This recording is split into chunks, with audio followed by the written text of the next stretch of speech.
नमस्कार दोस्तों, बिहार विधानसभा चुनाव की बात करें जहां पर 243 सीटों पर वोटों की गिनती चल रही है। वहीं एक तरफ अभी भी नतीजे साफ नहीं हो पा रहे हैं। चुनाव आयोग का कहना है कि शाम तक यानी कि 7 से 8 बजे तक नतीजे फाइनल होने वाले हैं। 243 सीटों पर अभी के आंकड़ों की बात करें तो नीतीश कुमार प्लस यानी कि एनडीए प्लस 128 सीटों पर आगे चल रही है। वहीं बात करें बहुमत के आंकड़े की तो बहुमत का जो आंकड़ा होता है वो 122 का होता है। और बात करें तेजस्वी यादव महागठबंधन की तो 104 सीटों पर आगे चल रहे हैं। पासवान की बात करें एलजेपी 2 सीटों पर और अन्य के खाते में 9 सीटें आती हुई दिखाई दे रही हैं। अभी आपके सामने जो विधानसभा सीट खुली है ये आपकी दरभंगा की है, तो मैं इसे एक बार अपडेट कर देता हूं अभी का।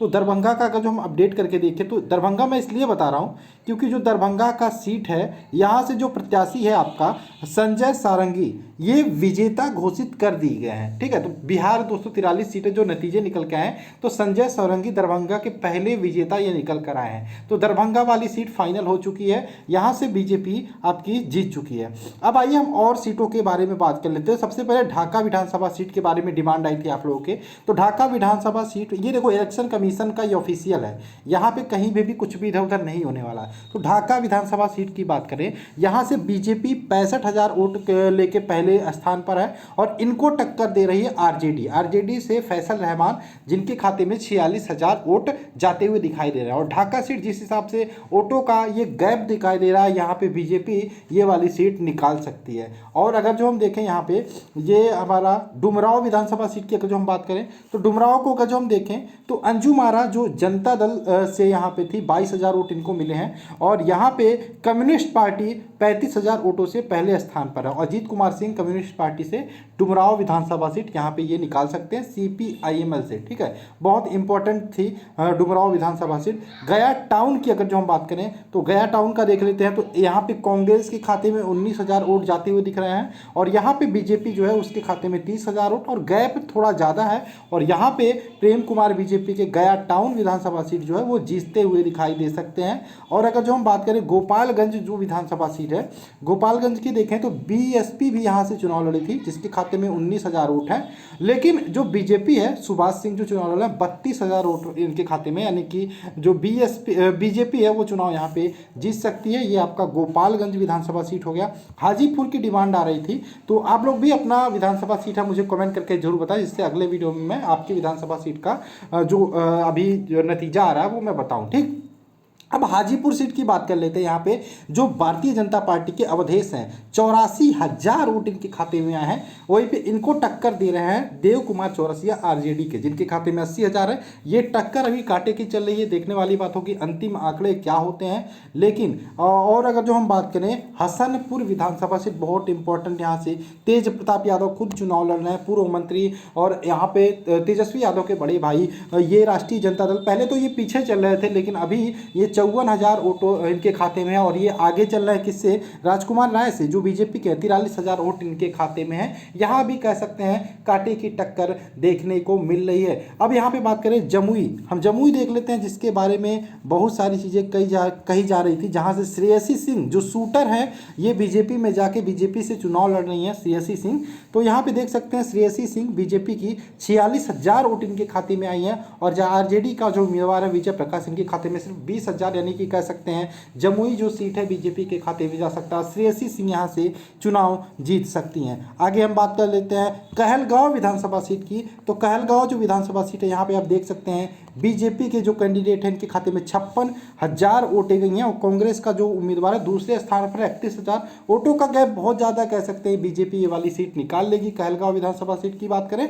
आगे हम बात करें अगर जो हम कस्बा विधानसभा सीट के बारे में देख लेते हैं, यहाँ पे मोहम्मद अफकाक आलम जो है कांग्रेस के उनके खाते में 23,000 और यहाँ पे लोग एलजेपी चुनाव लड़ रही है उसके खाते में 20,000, कांटे की टक्कर है। और यहाँ पे जो बीजेपी है वो चुनाव नहीं लड़ रही है। ठीक है, और बात करें ये जो सीट है ये आपका कांग्रेस निकालती हुई दिख रही है कस्बा की। ठीक, आगे बात करें अगर जो हम तो यहाँ पे देख लेते हैं जो किशनगंज विधानसभा सीट है। किशनगंज विधानसभा सीट की अगर जो हम बात करें कांग्रेस का देख सकते हैं 26,000 वोट है कांग्रेस के खाते में यहाँ पे और अभी जो बीजेपी की कैंडिडेट है स्वीटी सिंह 21,000 वोट, यानी कि कांग्रेस यहाँ पे जो यह विधानसभा सीट है किशनगंज ये निकालती हुई दिख सकती है। वहीं बात करें हम लखीसराय विधानसभा सीट की तो लखीसराय विधानसभा सीट अगर जो आप देखेंगे यहाँ पे बीजेपी के खाते में 41,000 लगभग 42,000 वोट है, और सेकंड स्थान पर कांग्रेस है जिसके खाते में 38,251 वोट यहाँ पे हैं। अगर जो हम बात करें तो यहाँ पे जो टक्कर है वो कांटे का देखा जा सकता है कांग्रेस और बीजेपी के बीच में। अब अगर जो हम बात करें मधेपुरा विधानसभा सीट, बहुत इंपॉर्टेंट सीट आ जाता है मधेपुरा, ठीक है, देखते हैं यहाँ पे। तो मधेपुरा में देखेंगे यहाँ पे चंद्रशेखर है जो आरजेडी से चुनाव लड़ रहा है। मधेपुरा इसलिए इंपॉर्टेंट है क्योंकि पप्पू यादव जो अपनी पार्टी से चुनाव लड़ रहे थे, तो यहाँ पे इनके खाते में आरजेडी के खाते में 33,808 और यहाँ पे जनता दल के खाते में 29,000 वोट है। यानी कि कह सकते हैं इन दोनों के बीच में टक्कर है और यहाँ पे आरजेडी आगे चल रही है जो मधेपुरा विधानसभा सीट है। और यहाँ पे एक ट्वीट आया था पप्पू यादव का जो चुनाव लड़ रहे हैं यहाँ पे जनता अधिकार पार्टी से, तो कि बहुत सारी चीज़ें गड़बड़ी की गई ईवीएम को लेके, इनका ट्वीट आया था, इन्होंने खुद बयान दिया था ईवीएम को लेके।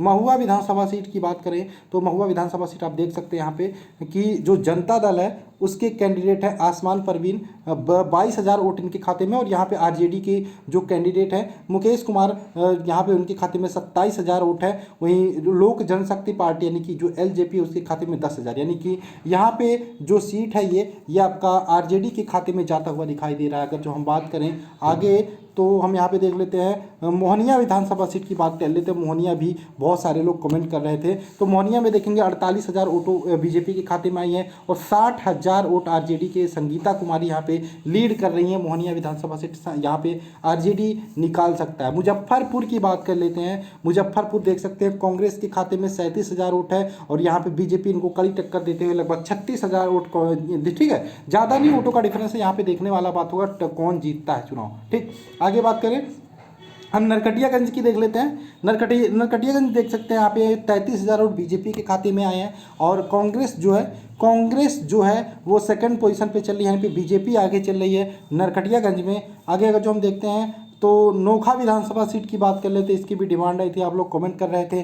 तो यहाँ पे जो आरजेडी है वो आगे चल रही है, 49 लगभग 50,000 वोट आरजेडी की अनीता देवी को मिला है। दूसरे स्थान पर जनता दल है और यहाँ पे देख सकते हैं 36,000 वोट नागेंद्र चंद्रवंशी को मिला जो जनता दल से, लेकिन जो गैप है वो 15,000 का है। तो नोखा विधानसभा सीट यहाँ पे जो आरजेडी है वो निकाल सकती है। अब बात कर लेते हैं पटना साहिब, बहुत इंपॉर्टेंट सीट है। यहाँ पे पटना साहिब की बात करें, यहाँ पे आरएलएसपी जो पार्टी है 580 वोट मिले हैं और बीजेपी को यहाँ पे 49,000 वोट मिले हैं और इंडियन नेशनल कांग्रेस को यहाँ पे 41,000, यानी कि जो टक्कर है कांटे का है, लेकिन गैप बहुत ज़्यादा है। नंद किशोर यादव यहाँ पे बीजेपी के चुनाव जीत सकते हैं। अगर जो हम आगे देखें तो पिपरा विधानसभा सीट की अगर जो हम बात कर लेते हैं तो पिपरा विधानसभा सीट की अगर जो देखें यहाँ पे तो यहाँ पे आपके 47,000 वोट राम विलास कामत को मिले हैं और जो जनता दल से है, जेडीयू से हैं, लेकिन बात करें इनको टक्कर दे रहे हैं आरजेडी के, यहाँ जिनकी खाते में 10,000 वोटों का गैप है। तो कह सकते हैं यहाँ पे रामविलास कामत चुनाव जीत सकते हैं। अगर जो हम एक और विधानसभा सीट का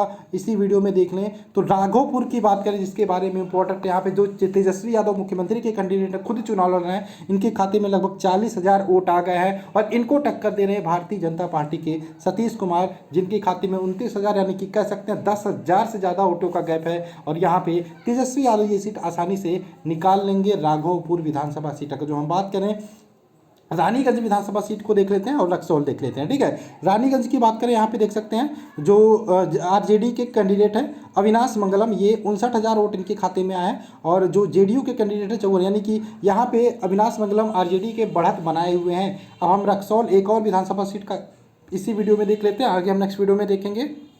यहाँ पे बात करें रक्सौल की तो रक्सौल में आप देख सकते हैं जो आपके प्रमोद कुमार सिन्हा है 44,000 इनके खाते में गए हैं और यहाँ पे जो इनको टक्कर दे रहे हैं रंभू प्रसाद यादव कांग्रेस के 18,000, यानी कि कोई दिक्कत नहीं। यहाँ पे जो रक्सौल की सीट है बीजेपी आसानी से निकालती हुई दिख रही है यहाँ पे रक्सौल की। दोस्तों बने रहिए हमारे साथ, अपने विधानसभा सीट का नाम कमेंट करके जरूर बताइएगा, जिससे अगले वीडियो में मैं आपके विधानसभा सीट का जो रिजल्ट है, नतीजा है वो बताऊँ। चलिए मिलते हैं नेक्स्ट वीडियो में। जय हिंद दोस्तों, जय भारत।